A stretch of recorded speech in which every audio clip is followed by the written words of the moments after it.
Pernah nggak sih kamu mikir pas kamu lagi ngetik google.com atau ngeklik video di YouTube, apa sih yang sebenarnya terjadi di balik layar HP atau laptop kamu?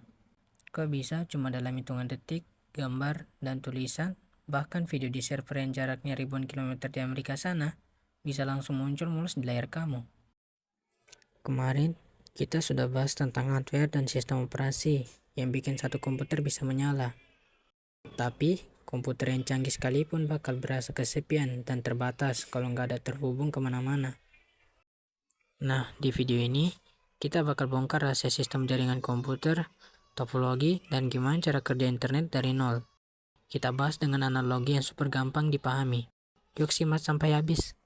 Secara sederhana, jaringan komputer itu adalah kumpulan dari dua atau lebih komputer yang saling terhubung satu sama lain untuk berbagi data atau sumber daya.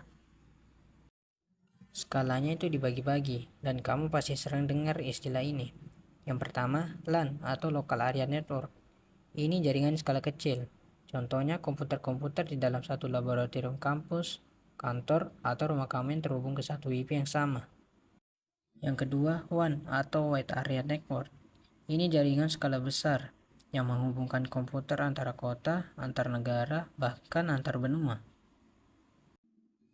Terus, internet itu apa? Internet itu singkatan dari Internet Connected Network. Gampangnya, internet adalah jaringan dari jaringan. Ribuan jaringan LAN dan WAN di seluruh dunia digabungkan jadi satu raksasa jaringan global.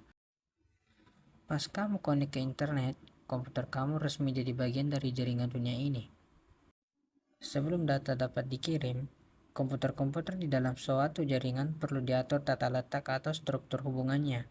Di dunia IT, susunan pemetaan komputer ini disebut dengan topologi jaringan. Ada 4 topologi paling populer yang wajib kamu tahu. Yang pertama, topologi bus atau jalur lurus. Semua komputer dihubungkan ke satu kabel utama yang panjang. Kelebihannya, hemat kabel dan murah. Tapi minusnya, kalau kabel utamanya putus, seluruh jaringan bakal mati total. Yang kedua, topologi ring atau melingkar. Komputer dihubungkan memutar seperti cincin, data mengalir satu arah dari satu komputer ke komputer berikutnya. Unik, tapi kalau ada satu komputer yang rusak, aliran data ke komputer lain bakal ikut terputus. Yang ketiga, topologi star atau bintang. Ini yang paling sering dipakai di warnet, lab sekolah, atau kantor. Setiap komputer dicolok langsung ke satu alat pusat bernama switch atau hub. Keunggulannya luar biasa. Kalau komputer A rusak, komputer B, C, dan D tetap bisa internetan dengan normal. Yang keempat, topologi mesh atau jaring kompleks. Di topologi ini, setiap komputer terhubung langsung ke semua komputer lainnya. Super aman karena punya banyak jalur cadangan, tapi biayanya sangat mahal dan kabelnya banyak ruwet banget. Biasanya dipakai untuk jaringan server berskala kritis. Biar data nggak sasar saat dikirim, jaringan butuh 3 komponen penting ini. Yang pertama, IP address atau alamat rumah komputer. Sama kayak rumah kamu yang punya alamat jalan dan nomor rumah. Setiap perangkat yang connect ke internet punya kode angka unik yang bernama IP address.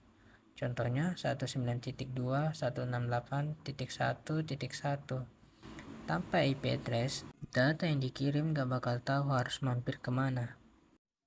Yang kedua, router atau polisi lalu lintas data. Kotak wifi di rumahmu itu namanya router. Tugasnya ngatur lalu lintas data. Kalau kamu minta streaming film, router bakal memastikan data film itu dikirim ke laptopmu, bukan ke smart TV tetangga. Yang ketiga, DNS atau Domain Name System. Sebenarnya, komputer itu gak paham nama google.com atau youtube.com. Komputer cuma ingat angka IP address seperti 142.250.190.46. Tapi kan susah kalau kita harus hafalin angka segitu banyak.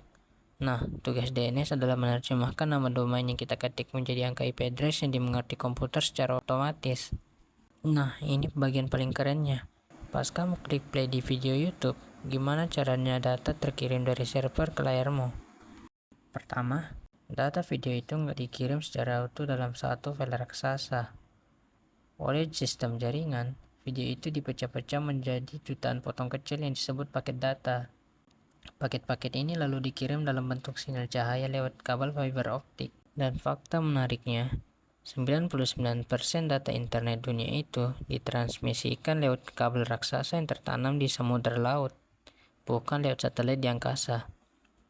Paket-paket cahaya ini merambat lewat kabel bawah laut dengan kecepatan mendekati kecepatan cahaya sampai ke router rumahmu, masuk ke HP atau laptopmu, lalu dirangkai ulang secara instan oleh sistem operasi menjadi video utuh yang bisa kamu tonton tanpa lag. Karena semua komputer saling terhubung, muncul ancaman baru.